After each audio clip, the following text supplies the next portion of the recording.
예수님께서 다시 사셨습니다. 해피엔딩이지요. 십자가 고난 그것으로 마지막이었다면 그냥 우리를 향한 슬픈 사랑의 이야기, 가슴 아픈 이야기로 인류 역사에 남겨질 수밖에 없었을 겁니다. 그런데 역사에는 분명히 기록하고 있습니다. 그가 다시 살아나셨습니다. 그래서 슬픔과 고난과 절망 속에 있었던 모든 제자들에게, 온 인류에게 구원의 소망, 부활의 소망을 주셨다고. 오늘 그런 소망이 이 시간 여러분들과 함께 하시길 간절히 원합니다. 나의 죽었던 신앙이 부활하는 날이 되시기를 원하고, 나의 식었던 열정이 예수를 향해 뜨겁게 새로워지는 오늘 이 날이 되시길 간절히 선포합니다. 오늘 누가복음 24장에 보게 되면 예수님이 십자가에 달려 돌아가셨기에 근심했던 자들 가운데 몇 여인이 예수님의 무덤을 찾아갑니다. 예수님의 무덤을 돌보고 살펴보기 위함이지요. 누가복음 24장 4절 말씀. 이로 인하여 근심할 때에 문득 찬란한 옷을 입은 두 사람이 곁에 섰는지라. 여자들이 두려워 얼굴을 땅에 대니 두 사람이 이르되 어찌하여 살아있는 자를 죽은 자 가운데서 찾느냐. 살아있는 자를 죽은 자 가운데서 찾았다라고 오늘 천사들이, 흰옷을 입은 자들이 일러주고 있습니다. 여기 계시지 않고 살아나셨느니라. 갈릴리에 계실 때에 너희에게 어떻게 말씀하셨는지를 기억하라. 이르시기를 인자가 죄인의 손에 넘겨서 십자가에 못 박히고 제3일에 다시 살아나야 하리라 하셨느니라 하는데, 말씀 그대로 십자가에 달려 못 박히시고 3일 만에 살아나신 분이심을, 분명히 살아나셨음을 선포하는 천사의 오늘 장면이 오늘 누가복음 24장에 나오고 있습니다. 죽음에 대해서 우리가 일상적인 상식적인 생각을 한번 해보기 원합니다. 예수님이니까, 그냥 하나님의 아들이니까 능력으로 사셨겠지, 많은 기적과 이적을 행하셨으니 죽었다가 사시는 것도 뭐 어려운 일이지 않겠어? 우리가 그런 생각을 할 수 있습니다만, 우리가 보통 상식적으로 갖는, 인간으로서 갖는 죽음에 대한 생각을 먼저 해볼 때에 주님의 죽으심 가운데 다시 사심이 어떠한 큰 충격적인 의미인지를 다시 한번 깨닫게 될 줄로 압니다. 세상은 죽음에 대해서 그렇게 일반적으로 얘기합니다. 세상은 죽음 이후의 세계는 없다라고 얘기하죠. 이 세상 살아있을 때 먹고 마시고 즐겨라. 이 세상이 끝이므로 이 세상에 있을 때에 마음껏 누리고 행하다가 즐기다가 인생을 마감하라. 더 나아가 신은 없다, 하나님은 없다라고 하기까지도 합니다. 우리가 알고 있는 유명한 천체 물리학자 또 과학자, 우주 이론에 대해서 귀한 연구 결실을, 논문들을 발표한 영국의 스티븐 호킹이라고 하는 박사님입니다. 굉장히 똑똑하죠. 아인슈타인의 뒤를 잇는 천재 과학자다. 근데 이분이 뭘 연구하셨냐면요, 참 과학적으로 신은 없다 하면서 빅뱅 이론 이전의 태초에 대한 연구, 그리고 블랙홀에 대한 연구를 업적을 남겼습니다.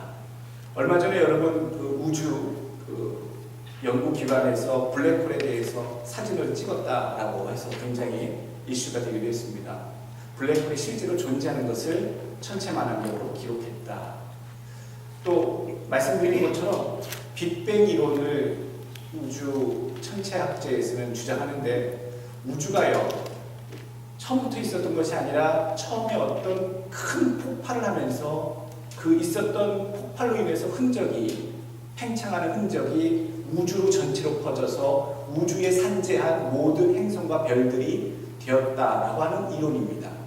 근데 저분이 얘기하는 것은 그 빅뱅 이론이 있기 전에 그 이전의 태초는 어디서부터 시작되고 무엇이 있었느냐에 대한 연구에 대해서 하고 있었지요. 많은 사람들이 높이 평가합니다. 빅뱅 이전의 태초에는 무엇이 있었는가? 근데 한번 생각해 봤어요. 이분의 예를 들기 전에 우리는 이미 알고 있는 것 아닙니까? 창세기 1장 1절 태초에 하나님이 천지를 창조하십니다.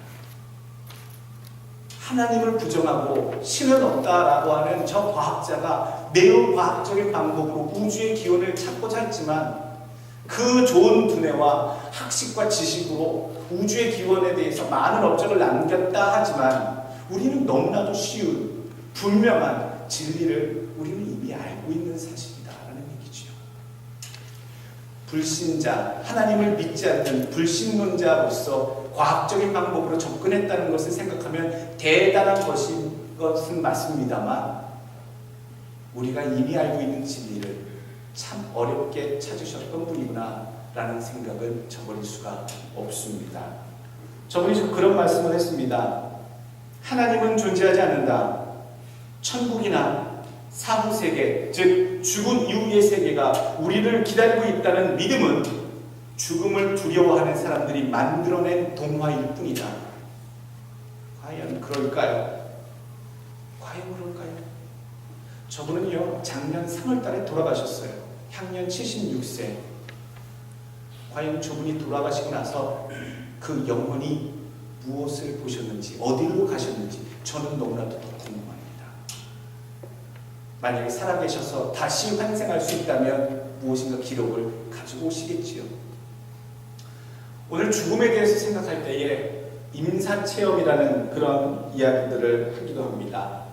Near Death Experience, 죽음에 가까운 체험을 한 사람들의 이야기, 그런 경험. 주로 심장마비가 와가지고 죽음의 문턱까지 갔다가 응급조치로 인해서 다시 생명을 회복하게 된 분들이 체험하는 공통적인 현상들을 임사체험, Near Death Experience라고 얘기합니다. 임사체험. 아마 우리 의학에 관련되신 분들은 이런 증세들이 어떤 것인지 아마 아실 겁니다. 미국 조지아주에 계셨던 그 의사, 정신과 의사 레이먼드 우디라는 분이 자기가 인터뷰했던 심장마비라는 죽기 직전까지 사고를 당해서 죽음과 비슷한 체험을 하셨다가 깨어나신 분들 100분의 사례, 그런 인터뷰 내용을 묶어서 책을 냈습니다. 그래서 Life After Life, 죽음 이후에도, 삶 이후에도 삶이 있다라는 타이틀의 그런 책을 내셨죠. 300만 부나 팔렸답니다. 1973년도에 나왔으니 아주 오래전에 나온 책이지요. 저 또한 한번 읽어봤습니다. 저 또한 개인적인 어떤 그런 경험들을 했었기 때문에 과연 그 책과 얼마나 비슷한지, 내가 경험했던 그 신앙적인 체험과 그러한 것들이 비슷한지 참 궁금해서 읽었던 기억이 납니다. 성경에 죽음에 가까웠던 그런 체험, 천국의 체험, 그런 비슷한 체험을 한 경우도 소개해주고 있습니다. 우리가 잘 알고 있는 사도 바울이 오늘 고린도후서 12장에 자기가 경험했던 천국의 이야기를 마치 제3자가 이야기하는 것처럼 소개해주고 있습니다. 고린도후서 12장 1절 2절 말씀 보면요, 내가 그리스도 안에 있는 한 사람을 아느니 그는 14년 전에 셋째 하늘에 끌려간 자라. 그가 그 몸 안에 있었는지 몸 밖에 있었는지 나는 모르거니와 하나님은 아시느니라. 그가 낙원으로 이끌려가서 말로 표현할 수 없는 말을 들었으니 사람이 가히 이르지 못할 말이로다. 이게 사도 바울이 그가라고 표현했지만 사도 바울의 개인적인 천국 체험이지요. 사도 바울은 사실 죽을 뻔한 그런 고통, 협박, 그런 정말 죽기 직전까지의 많은 사고들을 많이 경험을 했습니다. 이 체험은 루스드라 전도 여행을 가다가 돌에 맞아 죽기 직전까지 했을 때에 아마 체험했을 것이다 라고 신학자들은 이야기해주고 있습니다. 죽을 때에 사람들은 다 똑같은 상황들을, 비슷한 상황들을 경험한다. 오늘 그 정신과 의사 레이먼드 우디 박사의 책에도 그렇게 얘기하고 있고요. 또 오늘 성경의 사도 바울도 그 영혼이 천국에 가서 낙원에 이르러 말할 수 없는 소리와 광경들을 보고 왔다라고 고린도후서 12장에 기록하고 있습니다. 사람이 죽기까지는 사실 분명한 사인이 필요합니다. 병원에 가시게 되면 여러분 저거 보시죠? 우리 아이들도 저게 뭔지 알아요? 환자분, 중환자실, 특히 중환자실 심한 그런 상처를 다쳐서 누워 계신 분들, 상해를 입고 누워 계신 분들 옆에 모니터에 나오는 겁니다. 저거 나와 있는 저 항목들을 다 바이탈 사인이라고 얘기해요. 바이탈 사인. 저 중에 몇 가지가 다 반응하지 않을 때 그것을 죽음이라 얘기합니다. 어떤 증거들이 있냐면요, 맥박, 그리고 호흡, 뇌파, 체온, 또 혈압, 이런 5가지, 6가지의 그런 항목들이 동시에 나와 있는데 그 중에 3가지 이상 될 때 의사가 사형 선고를 내릴 수 있습니다. 우리 기관에 뇌가 살아있는지 확인하려면 뇌파를 검사하고요, 심장이 뛰는지 계속 펌프질을 해서 피가 돌고 있는지를 확인하려면 맥박을 확인합니다.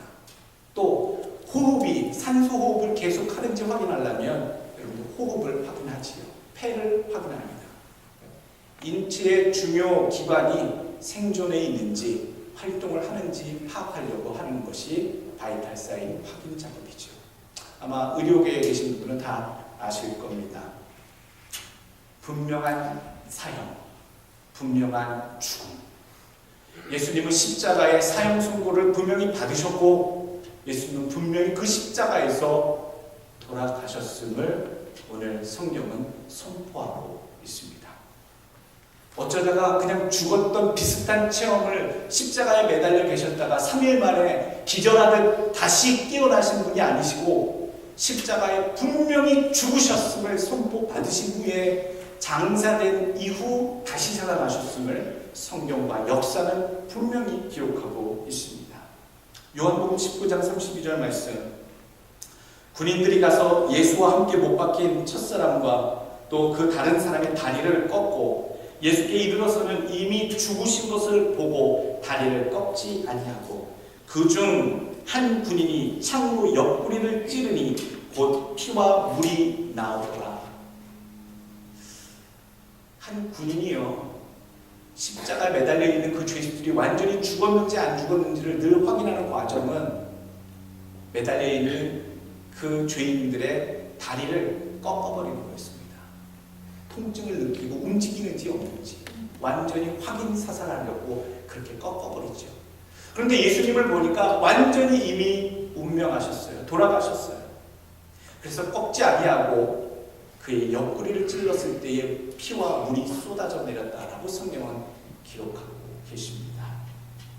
분명히 죽으신, 돌아가신 예수님, 그러나 분명히 다시 살아나신 예수님, 오늘 다시 살아나신 예수님을 우리는 믿는 줄로 압니다. 다시 살아나셔서 40일간 이 땅에 다니시면서 제자들에게 나타나셨어요. 무려 10번씩이나 제자들의 눈앞에 나타나셔서 그가 다시 사신 너희의 스승 예수이심을 보여주시고 함께 말씀을 나누시고 먹기도 하시고 걷기도 하셨던 시간들을 분명히 보여주고 계십니다. 요한복음 21장 6절 말씀, 예수님의 제자들이 예수님이 돌아가셨다는 사실에 근심하여 이제 우리는 고기나 잡으러 간다라고 배에 올라 그물질을 하고 있었을 때 저 바다 저편에 예수님이 나타나셔서 또 말씀하십니다. 이르시되 그물을 배 오른편에 던지라 그리하면 잡으리라 하시니 이에 던졌더니 물고기가 많아 그물을 들 수 없더라. 이 장면은요, 어부 출신 제자들은 이 오른편에 그물을 던지라 하신 분이 누구이신가를 분명히 그 순간 단번에 알아볼 수 있는 그런 장면이었습니다. 바로 그들을 예수님이 처음 부르실 때에 만났던 그 장면도 밤새도록 수고하여 고기를 잡아 아무것도 잡은 것이 없었지만 주님께서 다가오셔서 그물을 깊은 곳에 던지라 했을 때에 그물을 던져 고기를 잡아 올렸던 예수님을 처음 만났을 때의 그 역사, 그 장면. 근데 그 새벽에 예수님이 돌아가신 이후에 완전히 돌아가셨다라고 여기고 낙심해서 그물질하고 있는 그 제자들에게 오늘 똑같은 모습으로, 그들을 처음 부르셨을 때의 그 모습으로 그물을 던지라라고 말씀하시는 예수님. 그가 살아나셨구나. 바로 저분이 우리를 처음 3년 반 전에 부르셨던 예수님 맞으시구나. 오늘 우리를 살리시고 우리를 역사하시고 우리를 보호하시고 이끄시는 예수 그리스도의 손길이 지금도 살아계셔서 여러분들 삶 속에 주장하시고 말씀을 주시고 인도해 주시고 도와주시는 줄로 믿으시길 간절히 원합니다. 죽은 자가 살아난다면 여러분 이 땅에 얼마나 놀랄 만한 소식이 되겠습니까? 아마 해외 토픽, 또 과학계의 이슈, 의료계의 이슈가 될 겁니다. 많은 사람들이 연구하겠지요. 다시 살아나신 예수님, 예수께서 다시 살아나신 이 소식은 과연 제자들에게 어떤 소식이 되었을까? 어떤 의미가 되었을까? 기쁜 소식이었을 겁니다. 오늘 몇 가지 예수님이 제자들에게 다시 나타나셨다, 다시 나타나시면 이 부활의 소식이 몇 가지의 기쁜 소식이면서도 동시에 심각하고 중요한 깨달음을 주는 그런 소식이 되었음을 우리는 함께 살펴보길 원합니다. 주님의 제자된 자들이 주님의 부활의 소식을 들었을 때 정말로 복된 소식이지요. 그분이 살아나셨다는 것, 그냥 서프라이징한 뉴스뿐만 아니라 예수님이 살아나셨기 때문에, 다시 사셨기 때문에 그를 믿는 그 안에 함께 죽은 자들도 예수 안에서 다시 그와 함께 살아날 것을 믿는 믿음이 생길 수 있다는 사실 때문에 우리는 주님의 부활의 소식이 너무나도 행복한 소식이고 복된 소식인 줄로 믿습니다. 오늘 로마서 6장 5절 말씀 나옵니다. 만일 우리가 그의 죽으심과 같은 모양으로 연합한 자가 되었으면 또한 그의 부활과 같은 모양으로 우리가 연합한 자도 되리라. 같은 모양으로 연합한 자도 되리라. 똑같이 주님과 함께 부활할 자로 믿는 믿음입니다. 우리에게 첫 번째로 주는 그 기쁜 소식이 되는 이유는요, 죽음에 대한 두려움을 극복해주기 때문이죠. 안 무섭습니다. 더 이상 죽음이라는 것 자체에 대해서, 사람이 죽는다라고 하는 것에 대해서 이제 무섭지 않아요. 사실 저는 한 개인적으로 실제로 2번 정도 죽음의 문턱까지 갔다 왔던 사고와 사건이 있었습니다. 그래서 그것이 몇 번이 지속되다 보니까요, 죽음에 대한 어떤 공포나 두려움 같은 것들이 없어요. 남들보다 없을 겁니다. 상대적인 것이니까요. 오늘 8절 말씀, 만일 우리가 그리스도와 함께 죽었으면 또한 그와 함께 살 줄을 믿노니. 많은 분들이 가장 공포스러웠다는 게 뭐라고요?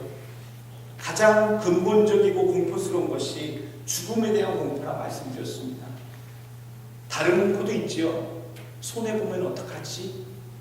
나 병들면 어떡하지? 암 걸리면 어떡하지? 사고 나서 몸이 상하거나 죽어버리면 어떡하지? 다치면 어떡하지? 내가 벌어놓은 것, 내가 가지고 있는 것 잃어버리면 어떡하지? 날려버리면 어떡하지? 배고프면 어떡하지? 우리 어린아이들은 어떤 걱정들을 공포스럽게 여길까요? 세상이 이 공포를 극복하기 위한 방법들은 여러 가지가 있습니다만 그 중에 하나가 보험일 것입니다. 생명이 끊어진 죽음에 대한 그런 두려움과 가족들에 대한 걱정 때문에 사람들은 보험을 듭니다. 생명보험, 또 연금보험, 또 상해보험, 노후보험, 이런 여러 가지 보험을 들지요. 그러면 정말로 이런 보험들을 가입하고 나면 마음이 평안해지십니까? 첫 번째 달 불입하고 둘째 달 불입하고 다달이 그 불입금을 페이먼트를 해나가면서 내 마음은 정녕 이 보험으로 말미암아 내 생명에 위로를 받고 안녕을 느끼십니까? 죽음의 공포가 정말로 사라지십니까? 결코 그렇지 않다라는 사실이지요. 요즘 오히려 생명보험을 들어놓으면 더 불안해지는 시대가 아닙니까? 혹시 그 누군가 내가 뜻하지 않은 사람들이 나의 생명보험금, 보험금 노리고 나를 어떻게 해야 할까 더 두려운 세대가 보험 드는 세대 아닙니까? 부활의 신앙을 가진 분들은요, 더 이상 죽음의 공포가 좌지하지 않습니다. 그들이 그 공포 속에 놓여있지 않기 때문이지요. 죽음이 더 이상 끝이 아님을 알기 때문입니다. 죽음은 단계일 뿐이죠. 마지막이 아닙니다. 그냥 거쳐가는 장의 한 챕터의 한 장에 닿는 순간 단계입니다. 죽음을 두려워하지 않기 때문에 여러분 욕심도 안 생깁니다. 집착도 안 생깁니다. 다만 어떤 마음이 생기냐면 내가 죽음을 맞이하기 전에 이 땅에 사는 동안 해야 할 숙제, 사명, 그 일을 놓치지 않기 위한 마음의 경고, 각성만이 있습니다. 내가 이 일을 다 이루고 가야 되는데 이게 내 인생 가운데 숙제인데 이거 못하고 죽음을 맞게 되면 얼마나 부끄러운 존재가 될 것인가. 죽음을 두려워하지 않는 인생들이 되셨기에 삶에 집착하지도 않는다. 욕심내지도 않습니다. 어느 것에도 얽매이지 않습니다. 여러분들 이제 더 이상 여러분 주변에 공포스러웠던 모든 것들, 죽음의 공포들, 그것 때문에 두려운 삶을 사시지 않기를 원합니다. 쓸데없는 걱정과 근심 속에 머물러 있지 않기를 원합니다. 죽음이 주는 공포는 아무것도 아닙니다. 오직 예수 그리스도께서 다시 살아나심으로 그를 믿는 모든 자들에게 죽음을 극복하는 귀한 기쁨과 소망을 주셨음을 우리는 믿습니다. 두 번째 우리에게 주시는 유익이 있지요. 미래에 대한 소망을 우리에게 갖도록 도와줍니다. 이 땅에 비록 무엇인가 부족하더라도 우리가 어떠한 긴 인생이든 짧은 인생이든 우리가 죽음의 순간을 넘어 다음 세계에 간다 할지라도 우리는 소망이 있다. 보통 우리가 사는 한국인으로서 가지고 있는 사후에 대한 생각은 어떤 생각인지 아십니까? 한국인들이 가지고 있는 사후 세계에 대한 죽음 이후의 세계에 대한 생각은요, 유교 또는 불교의 영향을 많이 받아서 주로 환생 또는 윤회의 생각을 많이 갖고 있다. 그렇게 보고된 것을 보았습니다. 윤회, 환생, 죽으면 이 땅에 사는 동안 선하고 착한 일을 많이 해서 죽으면 그 다음에 존귀한 인물로 태어날 것이되 이 땅에 살면서 악을 행하고 나쁜 짓을 많이 한다면 다시 태어날 때에는 미천한 동물로, 미천한 미물로 태어난다라고 하는 그런 생각. 틀린 생각입니다. 완전히 잘못된 생각입니다. 착각이지요. 그것은 세상이 주장하는 얘기입니다. 성경은 진리는 분명히 얘기해주고 있습니다.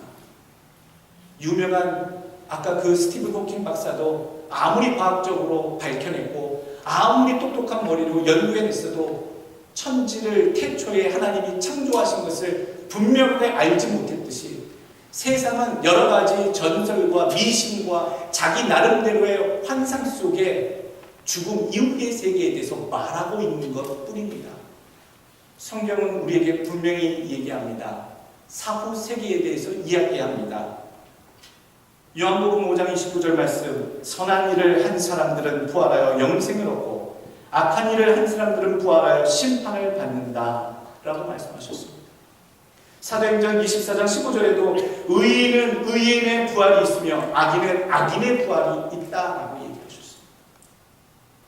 주를 믿어 주 안에서 죽은 의로운 자들의 부활은 상급이 있는 영생이 있는 부활이요, 주를 믿지 아니하고 악행 가운데 죽었던 인생들에 대해서는 심판의 부활이 있을 것이다. 여러분들 소망을 갖고 사는 주의 부활의 성도들 되시길 간절히 원합니다. 오늘 기쁘고 좋은 부활의 소식인 것은 분명합니다만 한 가지 좀 심각한 깨달음을 알게 되지요. 엄중하고 근엄한 깨달음. 세 번째로 주신 교훈은 바로 죽어야 다시 사는 법을 알게 되었다는 얘기입니다. 예수를 믿었는데 안 죽어요. 예수를 믿었는데 전에 있던 내가 안 죽어요. 다시 주님과 함께 새 사람이 되고 거듭나서 새로운 마음으로 이기적인 사람에서 이타적인 사람으로 자기만을 위한 사람에서 남을 위한 사람으로 이 땅에 죄악에 살던 사람에서 하나님의 사랑을 행하는 사람으로 살겠다고 하면서도 안 바뀌어요. 안 죽었어요. 살아있어요. 죽어야 다시 사는 법을 오늘 부활의 신앙은 얘기해주고 있습니다. 아직도 성질이 남아있고, 아직도 내 생각에 박혀있고, 아직도 내 생각이 나를 또 주장하고 있고, 그 예전에 예수 믿기 이전의 그 패턴대로, 그 생각대로, 그 삶의 모습대로 예수를 믿는다 하면서도 그대로 사는 인생들, 죽지 않은 인생들이다. 오늘 성경에 우리에게 분명히 가르쳐줍니다. 로마서 오늘 6절의 말씀 보시면 다시는 우리가 죄에게 종노릇하지 아니하려 함이니 11절 말씀 너희도 너희 자신을 죄에 대하여서는 죽은 자요 그리스도 예수 안에서 하나님께 대하여는 살아있는 자로 여길지어다. 살았느냐 죽었느냐 확인해 봅시다. 아까 말씀드린 대로 바이탈 사인이 어떻게 반응하느냐 움직이느냐에 따라 삶과 죽음이 선포된다고 말씀했습니다. 우리는 어떤 것에 반응합니까? 반응하지 않았을 때 죽었다라고 얘기하죠. 근데 세 번째 이 명령, 이 깨달음이 뭡니까? 죽어야만 다시 산다라고 하는 교훈이 무엇일까요? 죄에 대해서 죽어야 된다. 죄의 유혹에서 죽은 듯이 있어야 우리는 산자, 부활의 신앙을 누릴 수 있고 가질 수 있다는 얘기입니다. 나쁜 짓 좀 몰래 하자고, 거짓말해도 괜찮다고, 한번 속여보자고, 예수 믿지 말고 세상 좋은 일에 먼저 한번 해보자고, 하나님을 섬기는 일보다 나를 위한 일 먼저 한번 해보자는 그런 사단의 유혹, 죄악의 유혹, 그런 환경이 펼쳐질 때 죽은 자처럼 가만히 계십시오. 반응하지 마십시오. 꿈틀도 하지 마십시오. 오늘 재미난 그림 하나 보여드릴게요. 우리 어린이들 한번 보세요. 고양이 앞에 뭐가 있지요? 쥐가 있어요. 생쥐가 있어요. 무시무시한 저 고양이의 공포 속에 생쥐가 살려고 했던 마지막 방법은 무엇인 줄 아십니까? 죽은 척하는 겁니다. 아무런 살아있는 반응을 보이지 않는 것. 오늘 성경은 우리에게 말씀하고 있습니다. 하나님의 백성들, 부활의 소망을 갖고 있는 사람들이 이 땅을 살아갈 때에 무시무시하고 엄청난 그런 죄의 유혹이 우리를 엄습해 올 때에 우리는 어떻게 하라? 죄에 대해서 죽은 것처럼 여겨라. 오직 하나님에 대해서만 살아있는 것으로 여기며 살아라. 오늘 성경은 그렇게 얘기해주고 있습니다. 죄의 유혹이 여러분들의 삶을 엄습해 올 때에 아무 반응하지 마십시오. 유혹해도 빠지자고, 나쁜 짓을 같이 하자고, 잘못된 길로 가자고, 이런 여러 가지 것들을 우리에게 찾아올 때에 나의 모든 것들에 대해서 죽은 것처럼 반응하지 않고 오직 예수 안에서 움직이며 반응하며 순종하는 살아있는 자가 되시길 간절히 축원합니다. 네 번째 우리에게 주시는 준엄한 깨달음은요, 죽음을 염두에 두고 따라야 됨을 알게 되었다는 것이죠. 이제 이미 죽게 된 사람들은 매일매일의 삶이 죽을 수도 있다. 그래서 공포 가운데 나는 오늘 죽을 수도 있어, 내일 죽을 수도 있어, 그런 공포 가운데 머물라는 얘기가 아니라 오늘 나에게 허락한 시간이 끝날 수도 있다라는 생각을 늘 마음에 품음으로 우리에게 주어진 하루하루를 주님을 위해 값지게 사용하시다라는 얘기입니다. 어차피 죽는 것이야 많은 인류가 당하는 당연한 것이로되 우리는 특별히 주 안에서 부활이 약속되어 있는 다시 살아남이 약속된 성도들이니 공포에 떠실 필요는 없습니다. 그러나 잊지는 맙시다. 살아있는 오늘 한순간에 내 목숨도 생명도 늘 내 가까이 죽음이 있음을, 그래서 이것을 생각할 때에 오늘을 더욱더 값지게 하나님 앞에 거룩한 삶을 살아드릴 수 있게 될 수 있음을 여러분 오늘 기억하시길 간절히 원합니다. 고린도후서 4장 10절 말씀, 우리가 항상 예수의 죽음을 몸에 짊어짐은 예수의 생명이 또한 우리 몸에 나타나게 하려 합니다. 하루하루를 주님을 위해 값지게 살아가시는 여러분들 되시길 축원합니다. 마지막 우리에게 주시는 깨달음은요, 십자가와 부활의 증인으로 나는 세움을 받았구나 라고 하는 그런 깨달음입니다. 주님께서 부활하시고 제자들에게 또 사람들에게 나타나시며 원하셨던, 부탁하셨던 것 단 한 가지, 마가복음 16장 15절 말씀, 또 이르시되 너희는 온 천하에 다니며 만민에게 복음을 전파하라. 믿고 세례를 받은 사람은 구원을 얻을 것이요 믿지 않은 사람은 정죄를 받으리라. 우리의 숙제, 남겨진 사명, 예수 그리스도의 십자가, 그리고 그 십자가에서 다시 살아나신 예수의 부활을 세상에 증거하는 삶을 사는 것, 우리에게 맡기신 주님의 사명인 줄로 알아 귀한 사명을 감당하며 부활의 날을 살아가시는 여러분 되시길 예수 그리스도 이름으로 축원합니다. 기도하겠습니다.